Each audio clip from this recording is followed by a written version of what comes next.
ওকে, প্রবাদ সূত্রধর, আপনি তো যাবেন হচ্ছে 15 কয়দিন পরে যাবেন? 7 তারিখে যাবো স্যার। 4 তারিখে, মানে কয়দিন? জানুয়ারি। 15 দিন পরে আপনি যাবেন হচ্ছে কোথায়? দুবাই। দুবাই চলে যাবেন।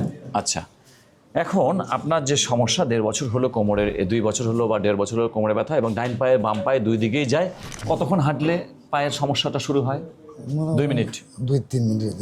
কি শুরু হয়? আর এক্সট্রা করে এই যে গিলাট আছে না স্যার, হাঁটুর ব্যথা? এটা এক্সট্রা করে বোঝা যায় আলাদা, এটা আলাদা একটা ব্যথা করে। এটা একটা হতে পারে। আপনার হচ্ছে একটা হচ্ছে পিএলআইডির ব্যথা, একটা হাঁটুর ব্যথা। আপনার কি পায়ের পেছন দিক দিয়ে ব্যথা যায় নাকি সামন দিক দিয়ে যায়? ওইদিকে যে ওইদিকে বন্ধ। আপনি আসছেন কোত্থেকে? হবিগঞ্জ। আচ্ছা, হবিগঞ্জ থেকে আসে। পেছন দিক দিয়ে যায় নাকি সামন দিক দিয়ে যায়? ওই দিক দিয়ে যায়। তাহলে তো পিএলআইডি আছে, এটা আপনার এমআরআই। ফিসে বোঝা যায় না, এখন তো ব্যথা নাই ফিসে।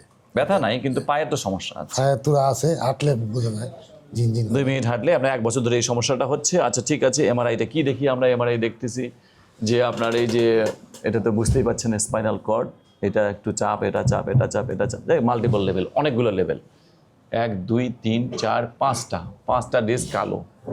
হয়তো আপনি অনেক পরিশ্রমের কাজ করেছেন, এটাও হতে পারে। তো প্রথম কালো হচ্ছে এটা, এই যে ডাইন পায়ের রগ নাই।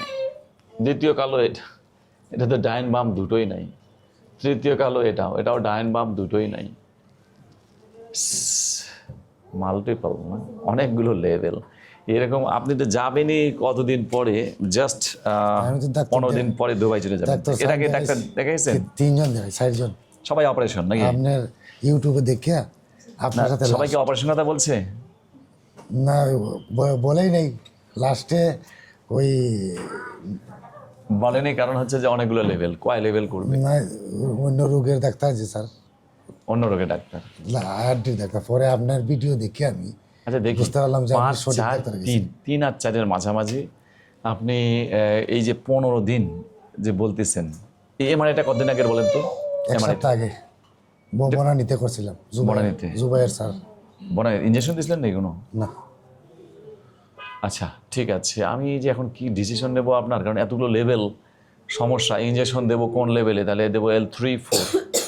ওকে, দেখো তো 3 4 না, ওই যে উপরেরটা, ওইটাতে দেই, কারণ এইটা তো এত স্পাইনাল কর্ড ভালোই আছে এই পর্যন্ত।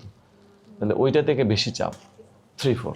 ইঞ্জেকশন আসলে চলে না, কিন্তু আপনার অপারেশনও চলে না, কারণ এতগুলো লেভেলের যখন বেশি লেভেল যখন সমস্যা হয়, ধরেন 3টা লেভেলের পিএলআইডি হয়, তখন কিন্তু আমরা অপারেশনও সেইভাবে করতে পারি না। যদি হালকা চাপ থাকে আমরা সাধারণত ব্যায়ামেই দিই, এবং যেহেতু উনি দেশের বাইরে যাবেন, তাহলে ওনার জন্য অবশ্যই ইঞ্জেকশন এবং ব্যায়াম, এই দুটোই হলো চিকিৎসা। তো আপনি কতদিন আগে আমার ভিডিও দেখা শুরু করেছেন? ওই জুবাইর স্যার দেখার পরে আমি আরেকজন ডাক্তার খুঁজতেছি। আমি ভাবতেছি যে আমার সঠিক ডাক্তার হয়েছে। 3টা ডাক্তার দেখার পরে তখন খুঁজতে খুঁজতে আপনারে পাইলাম। এই 15-20 দিন না? না না, 1 সপ্তাহ। 1 সপ্তাহ আগে 5-6 দিন। আমার ঠিকানাটা পেলেন, L3 4 এবং রাইস। ওকে, তাহলে আমরা ওনার ইঞ্জেকশন দেব। কেন? কারণ উনি বিদেশ চলে যাবেন এবং উনি ভুগছেন প্রায় 1 বছর 1.5 বছর ধরে, না? এবং কম আছিল, আগে কম ছিল, ইদানিং বেশি।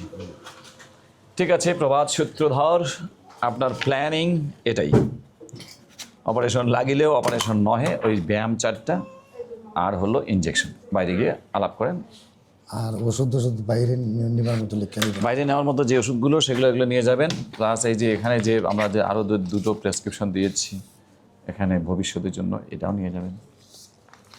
আর ওই যে খাবার দাবার যেগুলো, এগুলো লাগেজে ঢুকাতে হবে। হাতে ক্যারি করা যাবে না, হাতে ক্যারি করলে আবার ফেলে দিবে।